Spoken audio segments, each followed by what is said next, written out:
Friends, good morning. Previous வீடியோவில் வந்து பார்த்தீங்க அப்படின்னா 7 செக்மெண்ட்டில் காமன் ஆனோடுக்கு சிங்கிள் செக்மெண்ட்டுக்கு எப்படி கோட் ரைட் பண்ணுறது அதை பற்றி பார்த்துருப்போம்.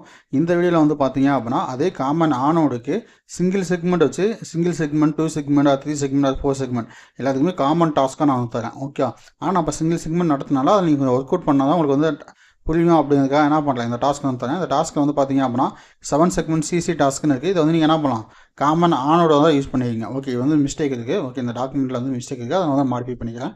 அதில் சிங்கிள் சுவிட்ச். ஓகே, ஒரு சுவிட்சை ப்ரெஸ் பண்ணால் நமக்கு என்ன ஆகணும், கவுண்ட் ஆகணும். 0 to 9 வரைக்கும் கவுண்ட் ஆகணும்.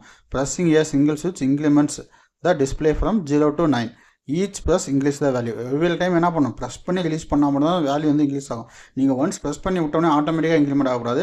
சுவிட்சை ப்ரெஸ் பண்ணி ரிலீஸ் பண்ணால் தான் என்ன ஆகணும், ஒன்றா இன்க்ரிமெண்ட் ஆகணும். ஓகே, 0 to 9 வரைக்கும்.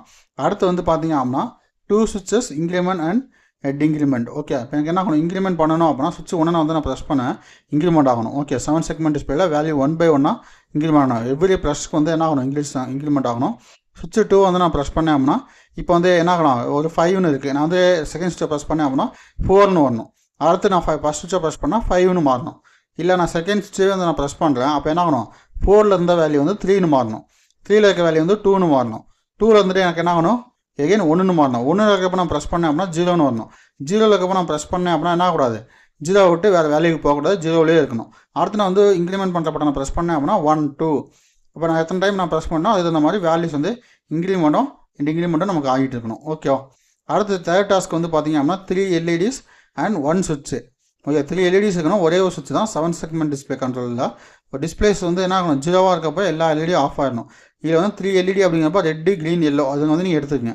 அப்போ டிஸ்பிளே 1 2 3 இருக்கும்போது என்ன ஆகணும், ரெட் எல்இடி மட்டும் ஆனில் இருக்கணும், எல்லோ அண்ட் க்ரீன் எல்இடி வந்து ஆஃபில் இருக்கணும். அதுமாதிரி டிஸ்பிளே வந்து 4 to 6 வந்து உங்களுக்கு ஷோ பண்ணும்போது எல்லோ எல்இடி வந்து ஆனில் இருக்கணும், red green LED is off. அடுத்த டிஸ்பிளே 7 to 9 இருக்கும்போது க்ரீன் எல்இடி வந்து ஆன் ஆகணும், ரெட் அண்ட் எல்லோ எல்இடி வந்து ஆஃப் ஆகணும். ஓகே, இதான் வந்து நமக்கான டாஸ்க்கு. இந்த டாஸ்க்கில் வந்து யாருக்காவது டவுட் இருந்துச்சு வேணாம்லாம் தாராளமாக கீழே கமெண்ட் பண்ணுங்கள். அதே மாதிரி இந்த வீடியோவில் யாருக்காவது டவுட் இருந்தாலும் என்ன பண்ணலாம், தாராளமாக கீழே வந்து கமெண்ட் பண்ணுங்கள். அந்த கமெண்ட்டுக்கு நான் ரிப்ளை பண்ணுறேன். அதே மாதிரி இந்த வீடியோ பிடிச்சிருந்துச்சு அப்படின்னா ஒரு லைக் பண்ணுங்கள். அப்போ தான் எனக்கு அடுத்த வீடியோஸ் போடுறதுக்கு ஒரு மோட்டிவேஷனாக இருக்கும். Okay guys, thank you.